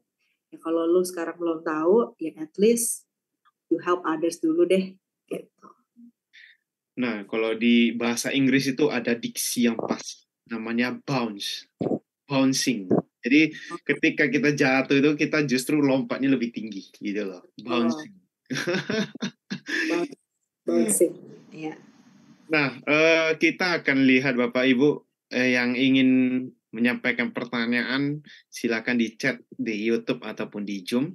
Nah, sambilan kita menanti pertanyaan dari Bapak Ibu, nah mari kita lihat beberapa karya dari Kak Winda dulu. Nah, kita lihat mungkin Kak Winda boleh di share sedikit Kak Winda nih gambar.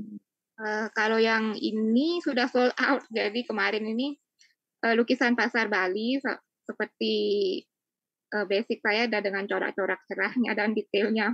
Ini dibeli oleh PT Sinarmas kemarin, jadi ini udah sold out. Oh, udah sold out. Tapi ini bagus ya, Kak Winda ya? Iya. Dan rumit, bikinnya lama. Oke.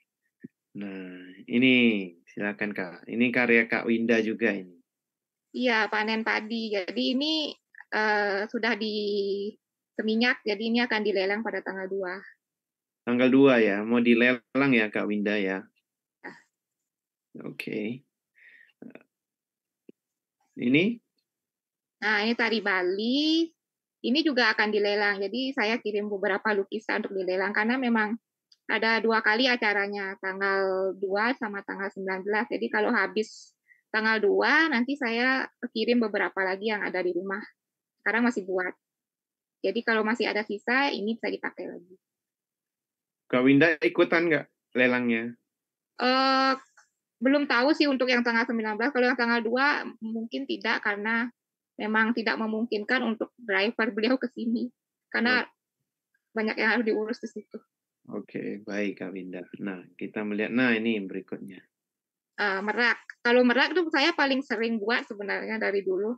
Karena memang dia best seller banget. Jadi tiap bikin ada yang beli, tiap bikin ada yang beli kayak gitu. Jadi yang tahun lalu juga sempat pakai lukisan merak untuk lelang di acara golf gitu. Jadi saat itu laku dengan harga yang lumayan tinggi. Jadi saya kirim lagi kemarin yang merak. Karena kan Ini juga beda-beda. akan dilelang. Ini juga akan dilelang. Iya, benar. Baik. Nah, kita lihat berikutnya nih, bunga. Ini sih masih di rumah. Ini batik ya, temanya batik. Jadi bukan bunga-bunga lah. Saya memang suka banget sama batik. Jadi ini masih di rumah. Rencananya sih mau untuk motif tas nantinya masih saya kirim di tim The Able Art. Jadi The Able Art itu adalah brand yang membantu seniman disabilitas untuk memasarkan produk-produk lukisan mereka. Saya juga jadi itu di print, kemudian mereka bantu untuk memasarkan dan produksi. Nah, Kak Winda juga sering bertemu orang-orang hebat, Bapak Ibu. Nah, kita lihat. Nah, mungkin cerita sedikit Kak, yang sebelah kiri ini siapa, lalu nanti yang sebelah kanan siapa. Oke, sebelah kiri dulu Kak Winda. Yang ini dulu ya. Jadi ini Pak Arya Sinulinga, staf Menteri BUMN Pak Erick Thohir. Jadi saat itu ada undangan dari acara PLN. Jadi ini penyerahan lukisan pada saat itu karena saya juga diberikan bantuan untuk berkarya. Jadi ini penyerahan lukisan kepada Menteri BUMN karena waktu itu beliau nggak bisa hadir. Jadi diwakilkan. Wah, luar biasa ya. Lukisan Kakak. Nah, yang sebelah kanan Kak? Kalau yang itu Ibu Sri Bahlil. Jadi beliau ini istrinya Pak Bahlil, Menteri Investasi. Jadi saat itu kami ada di acara yang sama di salah satu toko oleh-oleh Bali yang pas selesai pandemi dia bikin acara khusus kayak gitu untuk penyandang disabilitas. Saya juga bawa beberapa buku-buku Kak Agus dan bawa lukisan saya. Jadi saat itu beliau langsung tertarik ketika melihat ada lukisan Pak Jokowi. Jadi beliau bilang, ya udah saya beli, nanti kalau sempat saya kasihkan, saya hadiahkan ke presidennya gitu katanya. Ya, jadi akhirnya beli waktu itu. Wah, luar biasa. Mantap nih Kak Winda. Ini konsisten dalam berkarya. Nah, ini apa cerita inspirasi dan apa kisah yang ingin Kak Winda ceritakan terhadap orang luar negeri nih? Orang mana nih Kak Winda? Ya, namanya Mr. Arno. Jadi beliau ini dari Jerman. Pertemuan pertama kami itu di tahun 2019. Jadi saat itu sebenarnya beliau sedang banyak masalah dan beliau liburan ke Bali untuk menenangkan pikiran seperti itu. Dan kebetulan beliau menginap di dekat sini di resort yang memang manajernya kenal dengan saya. Kemudian manajernya datang ke sini mengajak beliau mengenalkan saya, juga menceritakan tentang kisah hidup saya. Mungkin maksud beliau agar Mr. Arno bisa termotivasi ya untuk semangat kembali seperti itu. Jadi pada tahun 2019 itu Mr. Arno membeli 4 lukisan dan dibawa kembali ke Jerman. Saat itu karena pandemi akhirnya kami lama tidak bertemu. Nah, awal tahun 2023, beliau datang kembali ke rumah saya dan mengambil 2 lukisan lagi untuk dikoleksi. Jadi, selain mengambil 2 lukisan, beliau juga bercerita panjang nih tentang perjalanan hidup beliau setelah bertemu dengan saya. Jadi dulu kan beliau banyak masalah. Nah, setelah mendengar kisah hidup saya dan juga karya-karya saya, beliau menjadi bersemangat lagi untuk memulai hidup yang baru, untuk menjalani kehidupan yang lebih baik. Jadi beliau mulai bersemangat lagi dan termotivasi. Jadi sekarang ini beliau berkeliling dunia untuk membantu anak-anak yang kurang mampu. Dia menunjukkan foto-foto anak-anak itu ada di Nepal, ada di Brasil. Jadi beliau ingin menjalani hidup untuk membantu orang lain sekarang dengan berkeliling dunia seperti itu, karena beliau melihat semangat saya dan juga karya-karya saya. Jadi saya bisa melakukan itu dan beliau juga ingin melakukan hal yang sama, dampak yang lebih besar dan luas. Jadi suatu kebahagiaan bagi saya ketika ternyata hidup saya ini bisa menjadi inspirasi bagi orang lain yang memang sangat terpuruk dan justru malah membuatnya menjalani kehidupan yang lebih baik, yang lebih bermanfaat untuk banyak orang seperti itu. Baik, luar biasa ya.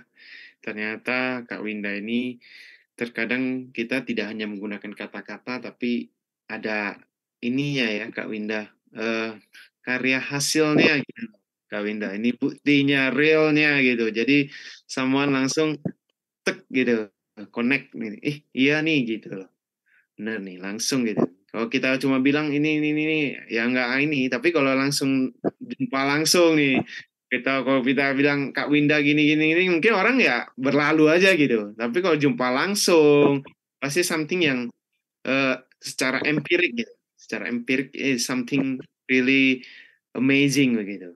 Nah ini yang terakhir ini. Nah ini karya Kak Winda yang banyak membantu korban pasien kanker ya Kak Winda ya. Nah, boleh dijelaskan sedikit Kak Winda? Ini memang khusus dijual 100% waktu itu untuk pasien kanker. Karena memang saat itu kondisi si pasien ini namanya Komang. Jadi saya tahu dia di Facebook, kemudian saya bisa menghubungi kontak dia. Jadi saya bisa dampingi langsung, kasih semangat kayak gitu. Sebenarnya anaknya semangat sekali, cuman memang kankernya sudah ganas. Jadi waktu itu saya sempat menggalang dana juga dengan teman-teman, patungan untuk bantu si Komang ini, untuk bantu urus jadwalnya juga saya coba hubungi orang-orang yang bisa bantu agar bisa cepat dioperasi. kemudian itu sudah mengumpulkan dana, cuman dananya masih tetap kurang karena biaya transport lumayan mahal, juga kebutuhan dia kan. Jadi saya pikir saya harus bantu dengan lebih banyak dana lagi. Jadi saya coba share ke teman-teman di WhatsApp untuk saya bilang sih saya tolong bantu promosikan karena saya mau sumbangin semua kayak gitu. Jadi mereka bantu dan ternyata ada salah satu yang tertarik. Jadi dia langsung beli. Jadi saya bisa gunakan sampai akhir pengobatan, sampai operasi, dan sampai akhirnya kankernya menyebar. Sayang sekali sih kankernya menyebar. Jadi setelah sempat sembuh selama 4 bulan, kankernya menyebar lagi ke paru-paru. Jadi akhirnya si Komang ini berpulang. Dan ya saya dampingi sampai akhir.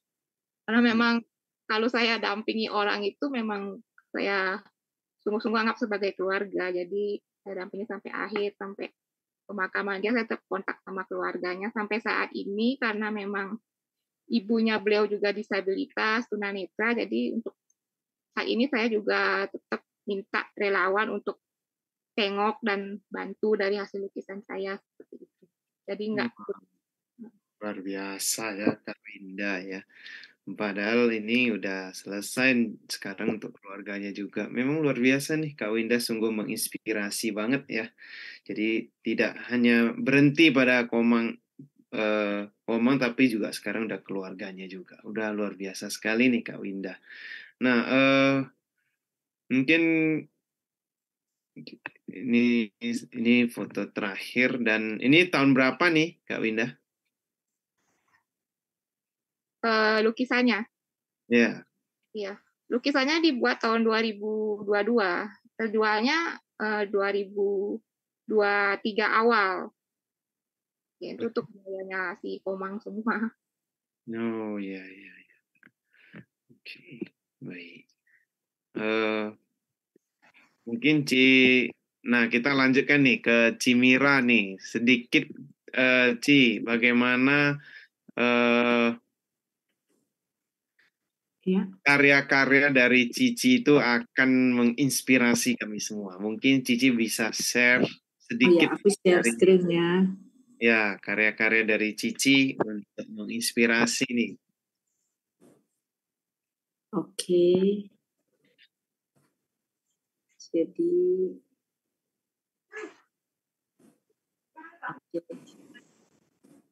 udah bisa lihat screen aku? Ya, bisa, Ci. Oke, mungkin aku mulai dari ini kali ya. Jadi di tahun 2018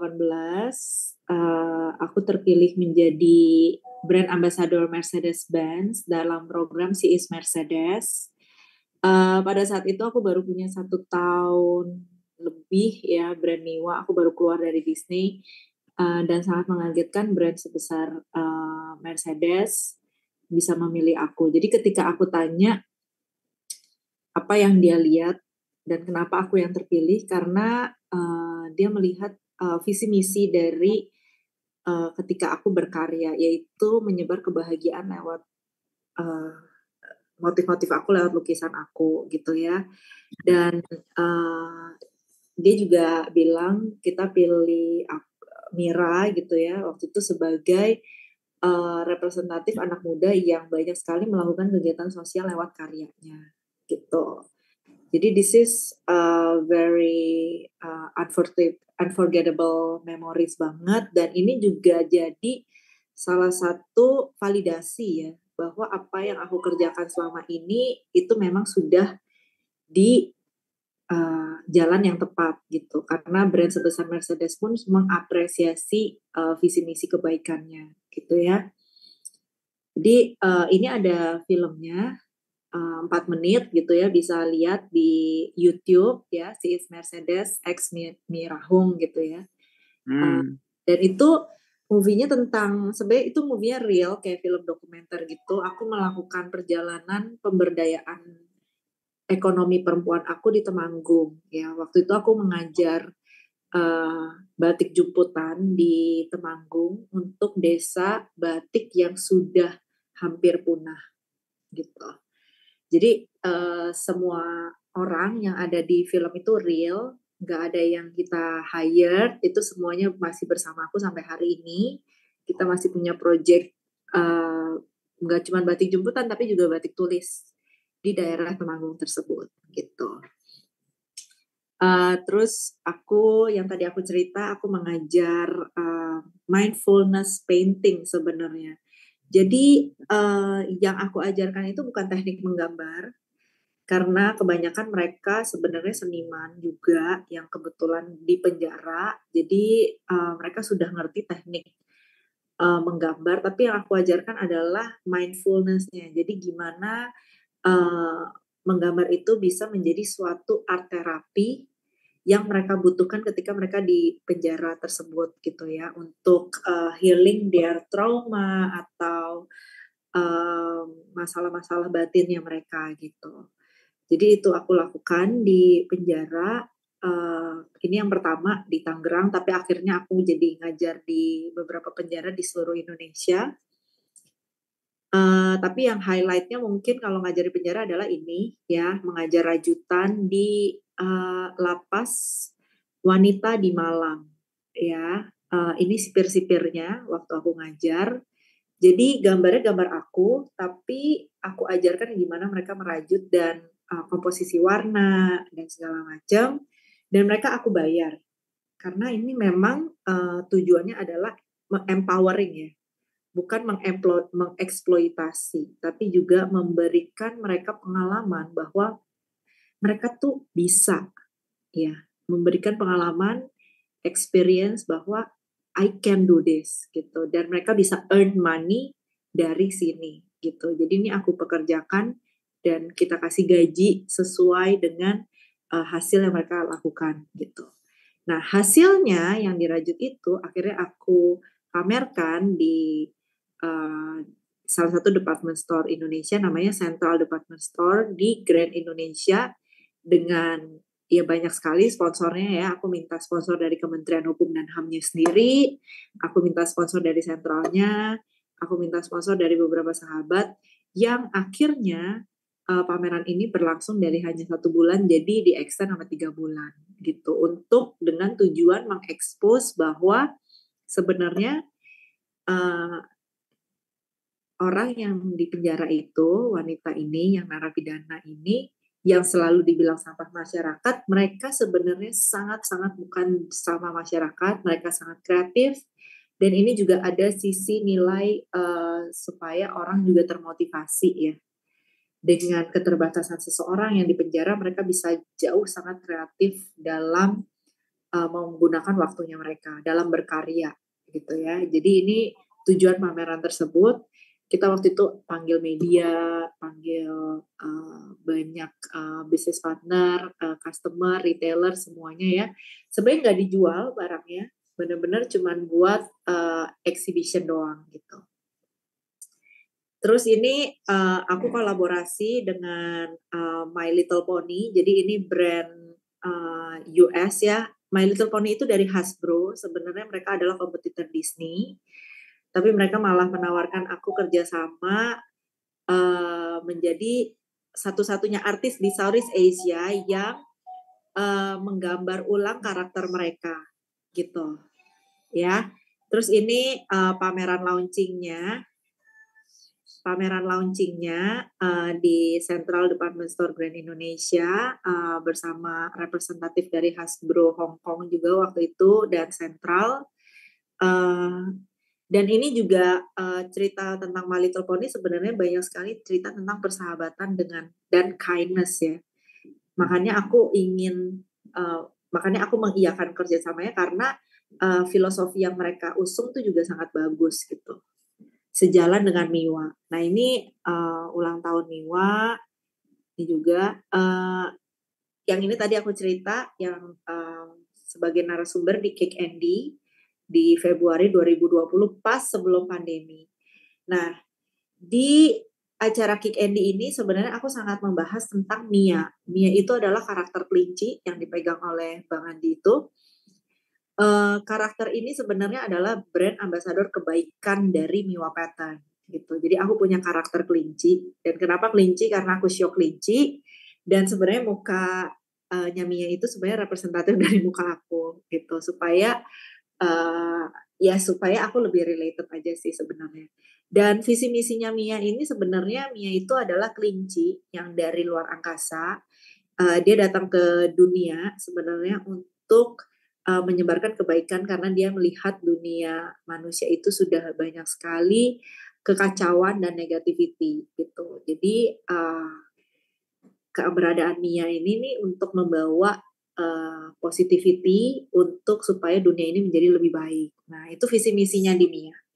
Nah, jadi waktu itu aku produksi barang-barang Mia gitu ya. Aku bikin game, kolaborasi sama salah satu produser game nomor 1 di Indonesia untuk bikin gamenya Mia, dan gamenya itu berbayar. Nah, keuntungan dari game itu sebenarnya digunakan untuk menyumbang ke Kick Andy Foundation ya, dan benihbaik.com, Bang Andi punya, untuk fasilitas bermain di daerah-daerah kumuh ya, seperti di rusun-rusun di luar Jakarta atau di pinggiran kota Jakarta tuh banyak sekali yang tidak punya area bermain untuk anak-anaknya gitu. Padahal ketika bermain biasanya anak itu kan juga menumbuhkan jiwa sosial dan ada education-nya juga di sana. Jadi itu Mia, terus kita juga jualan boneka juga untuk penggalangan dana. Jadi waktu itu banyak banget brand-brand yang berkolaborasi dengan Mia seperti BCA. Akhirnya kita bikin flash, kartu flash juga untuk BCA anniversary ke-63, yang belanja sekian banyak itu dikasih gratis kartu Mia yang di dalamnya sudah ada saldo 50.000 yang didanakan oleh BCA itu sendiri gitu. Jadi banyak banget brand-brand yang akhirnya berkolaborasi dan bekerja sama. Dan salah satu cerita yang di Kick Andy itu adalah payung gelis Tasikmalaya yang seperti aku pegang ini ya. Jadi itu sebenarnya payungnya itu aku modernisasi dengan motif Miwa dan aku jualkan ke customer Miwa, yang keuntungannya digunakan untuk pembangunan desa Payung Gelis Tasikmalaya sampai hari ini gitu. Ini dari BCA ya, akhirnya BCA memilih aku dan brand Miwa untuk menjadi official partnernya di ulang tahun ke-64 yang bajunya aku pakai hari ini sama motifnya, untuk merayakan ulang tahun mereka ke-64 di tahun 2021 gitu. Yang menarik juga ini, aku terpilih menjadi brand ambassador Samsung Phone, waktu itu serinya Z Fold 2 ya, jadi Samsung yang Fold gitu ya, yang seri kedua, sekarang Fold tuh udah seri keempat di tahun 2021 pas lagi pandemi. Jadi mereka mengadakan lelang lukisan aku 2. Jadi lukisan aku ini sebenarnya bukan cat minyak atau cat air, tapi ini sebenarnya tekstil ya, jadi namanya textile art. Jadi dari kain terus di bordir gitu ya, disulam dan dipayet gitu ya menjadi 2 buah lukisan, dilelang. Hasil lelangnya ini kita sumbangkan ke benihbaik.com ya, dengan Bang Andi Noya untuk penyelamatan salah satu ruang kreatif di daerah ya, yang gunanya untuk pemberdayaan wanita juga di daerah tersebut gitu. Dan walaupun ini lelangnya waktu itu cuman virtual karena waktu itu juga masih pandemi banget ya 2021, akhirnya dua-duanya laku dalam 8 menit dengan harga yang sangat fantastis dan ini sangat sukses banget. Jadi itu juga salah satu alasan kenapa aku bekerja sama dengan Samsung, karena mereka punya nilai value sosialnya. Kalau ada yang mau lihat iklan Samsung X Mirahong bisa lihat di YouTube karena bagus banget kalau mau tahu tentang apa sih yang seorang textile designer lakukan gitu. Oke. Terus selanjutnya di tahun yang sama aku sebenarnya pameran lukisan textile art aku ya. Jadi semua lukisan aku sekarang textile art. di salah satu pameran lukisan terbesar di Indonesia, yaitu Art Moments. Sampai hari ini 2022 aku terpilih menjadi salah satu brand untuk menghias Sarinah sampai hari ini. Dan ya udah, itu sedikit ceritanya. Thank you. Ini kontak aku kalau ada yang mau. Boleh. Ya, gitu untuk segitu sharingnya. Baik. Nah, mungkin ini the last question. Ya, mungkin ini pertanyaan terakhir, atau mungkin 2 pertanyaan terakhir deh. Nanti closing statement. Nah, ini pertanyaan terakhir ini tadi saya melihat karya dari Kak Winda juga begitu banyak, kebaikan Kak Winda juga banyak, Cici Mira juga berkarya, berjuang, nggak lelah ya, gitu loh. Nggak lelah ya. Mungkin satu pertanyaan gitu ya, nggak lelah ya gitu. Mungkin Kak Winda dulu, silakan Kak Winda, nggak lelah ya gitu. Nggak pernah lelah. Justru Nggak pernah lelah. semangat loh, makin semangat tiap harinya. Orang aku pikir mungkin nanti bisa ada kesempatan lagi, harus ada stok lagi kayak gitu. Jadi emang nggak lelah, justru seneng, semangat. Luar biasa. Luar biasa. Semangat terus ya Kak Winda untuk berbuat kebaikan. Nah, mungkin Cici Mira nggak lelah, Ci. Berjuang dari 2018, 2021, keuntungannya juga untuk benibai.com, untuk Bang Andi, ke Andy Foundation, dan lainnya. Nah, gimana Ci Mira? Kalau dibilang lelah atau enggak, ya pasti ada lelahnya. Ya dong, aku sih manusiawi banget gitu. Mungkin kalau Winda ada lelahnya itu sangat luar biasa menurut aku, tapi aku sih manusiawi banget. Orang tuh banyak banget yang bilang, enak ya hidupnya cuman gambar doang terus dapet duit. Jadi hobi bisa jadi duit gitu. Gampang banget ya, cuman nyoret-nyoret kayak gitu terus dapet duit gitu. Kayak dreams come true ya hidupnya, kerjanya sesuai passion gitu. Pasti nggak pernah sedih ya, pasti nggak pernah lelah ya. Ya enggak juga, aku kan manusia ya. Pernah nggak capek bikin miwa? Pernah nggak kayak nggak tahu harus diapain miwanya? Pernah nggak bisnis tuh kan nggak selalu di atas, pernah nggak pas turun tuh pengen menyerah? Ya pernah juga gitu. In the end of the day, we are just humans and I think that's normal. Tapi yang membuat aku bertahan adalah ya seperti yang tadi aku bilang itu, kita banyak dapat kesempatan berbuat baik, kenal dengan orang luar biasa lewat karya kita gitu ya. Lelah pasti ada, tapi pasti itu temporary karena kita, nah ini yang tadi aku bilang, inilah pentingnya goal ya. Ketika kita tahu goal hidup kita apa, purpose kita hidupnya apa gitu ya. Secapek apapun kita, selelah apapun ya pasti kita akan balik lagi dan ingat dengan tujuan awal. Makanya happiness in pattern itu aku jadikan tagline. Itu aku print di mana-mana, semua logo Miwa pasti ada bawahnya itu. Itu sebenarnya supaya pengingat juga bagi aku bahwa ini loh visi misi awal lu tuh ini loh gitu.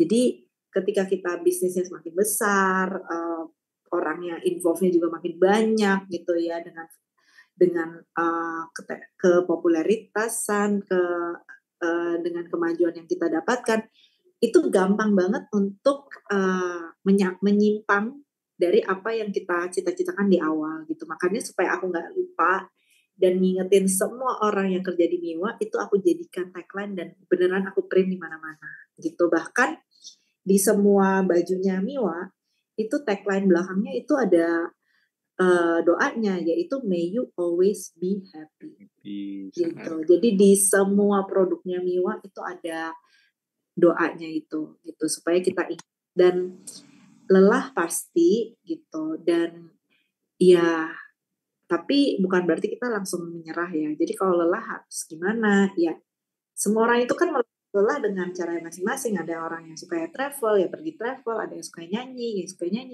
Kalau aku mungkin hobinya makan, kuliner, jalan-jalan gitu ya, inspirasi, atau sekedar bertukar pikiran sama orang yang mungkin lebih dewasa dan lebih dulu hidup di dunia ini dan bisa memberikan kita arahan ya. Makanya penting juga mentorship ya. penting juga kalau punya mentor di dunia bisnis atau mentor kehidupan kita gitu ya. Jadi kita bertukar pikiran, nggak kepada orang yang salah gitu. Capek pasti, lelah pasti, tapi untuk kalau dibilang mau nggak berhenti sih nggak juga gitu. Karena ketika sesuatu itu menjadi passion hidup kita pasti akan sulit untuk kita menyerah sih. Itulah gunanya kenapa kita harus mencintai apa yang kita lakukan. Gitu. In my opinion, semua itu worth it ya sebenarnya. Ketika kita bekerja dengan tulus itu, kita ya ketika proses itu mungkin kita capek, tapi setelah hasilnya itu dan bagus itu kita nggak merasa capek sih. Betul. Kayak sekarang Teddy gini ya bikin Dhamma Metta Jember, pasti pernah capek dong. Ya, ngurusi puluhan orang dan sebagainya. Nah, itu kan proses gitu. Tapi ya kita tetap harus berjalan, tapi kita tetap semangat. Ya, pasti tetap ada lika-likunya begitu. Tapi kan itu kalau ibaratkan makan itu bumbu-bumbunya gitu loh, Cimira. Tapi demi dan sebagainya itu kita harus tetap ini semangat gitu loh. Nah, kalau saya itu kalau tadi Cimira itu bilangnya may you all be happy, terus happiness in pattern ya, Cimira ya. Ya. Nah, kalau saya itu saya selalu memotivasi orang, jadilah lentera kehidupan. Jadi kita bisa menerangi lebih banyak orang. Asik. Ya, that's true. Bagus banget. Nah, as the closing statement, masing-masing narasumber saya minta apa harapan dan cita-cita terkait dalam mengukir seni, mengukir kebaikan dalam seni. Silakan dulu Kak Windah, apa harapan dan cita-cita di masa yang akan datang? Kalau harapannya tentu aja supaya tetap lancar untuk malamnya agar bisa terus berkarya juga kan. Dan cita-citanya sih masih sama seperti di awal, bagaimana agar bisa pertama tetap sehat dulu karena memang saya mengalami kelainan genetik yang bermasalah dengan otot, jadi tetap sehat dulu harapannya. Kemudian cita-citanya tentu saja ingin bisa lebih banyak berbagi lagi dengan karya, dengan kesempatan-kesempatan baru, bertemu orang-orang yang mungkin bisa membukakan jalan untuk saya bisa berbagi dengan karya dengan dampak yang lebih luas lagi ke depannya seperti itu. Jadi memang saat ini masih sangat semangat. Jadi memang sangat semangat untuk berkarya dan berharap untuk hal-hal baik terjadi. Cimira.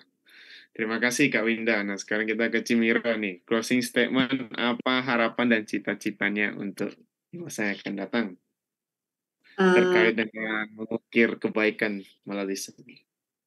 Aku sebenarnya sama kayak Winda. Akhir-akhir ini aku dapat pelajaran bahwa sehat itu nomor 1.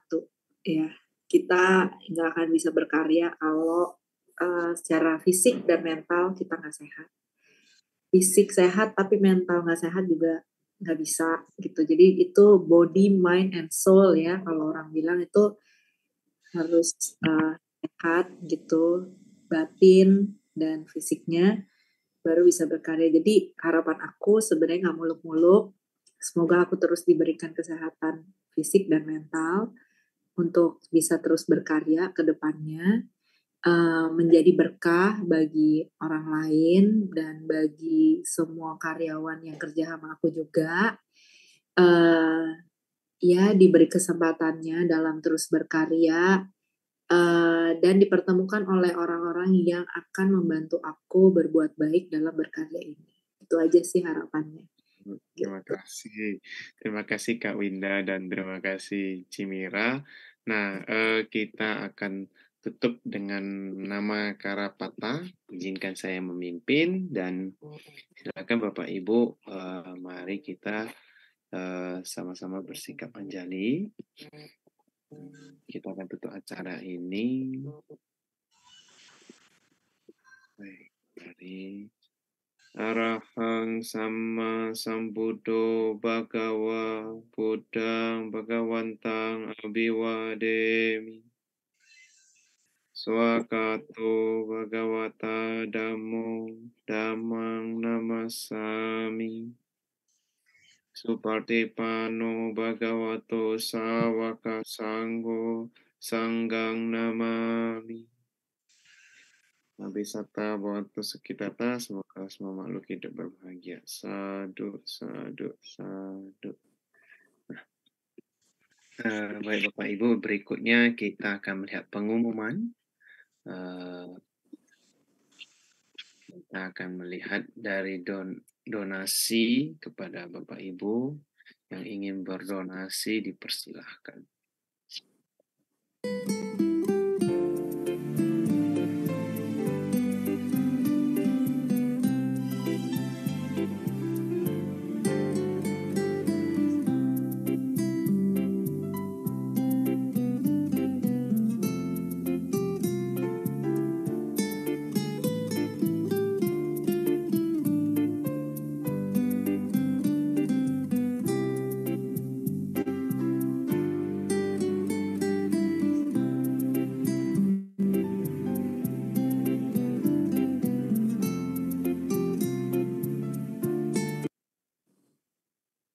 Nah, silakan Bapak Ibu, untuk di hari Senin itu ada Bu Christine Liu yang akan mengisi di Zoom dan di YouTube Dhamma Metta Jember.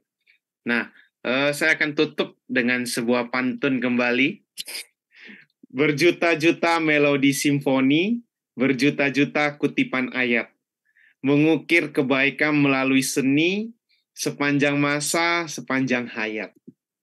Nah, baik. Terima kasih kepada Kak Winda dan Cimira, Anumodana. Terima kasih banyak sudah mengisi. Nah, mungkin di akhir dari ini saya mewakili panitia dan segenap kru yang bertugas mengucapkan terima kasih dan mohon maaf bila ada kesalahan dan kekurangan, dan kita jumpa lagi di lain waktu. Kak Winda dan Cimira, semoga kesempatan lagi. Pasti. Thank you so much. Thank you ya semua. Thank you Kak Winda dan Cimira. Jangan bosan ya untuk ngisi kalau ada kesempatan. Iya, pasti dong. Thank you juga ya Teddy dan semua tim Dhamma Metta Jember udah memberikan kesempatan lagi untuk aku sharing dan ketemu lagi dengan sahabat aku Winda. Semoga bermanfaat. Semoga bermanfaat. Terima kasih Cimira, terima kasih Kak Winda. Kita end ya Bapak Ibu, sampai jumpa. Thank you Ci, see you. Thank you.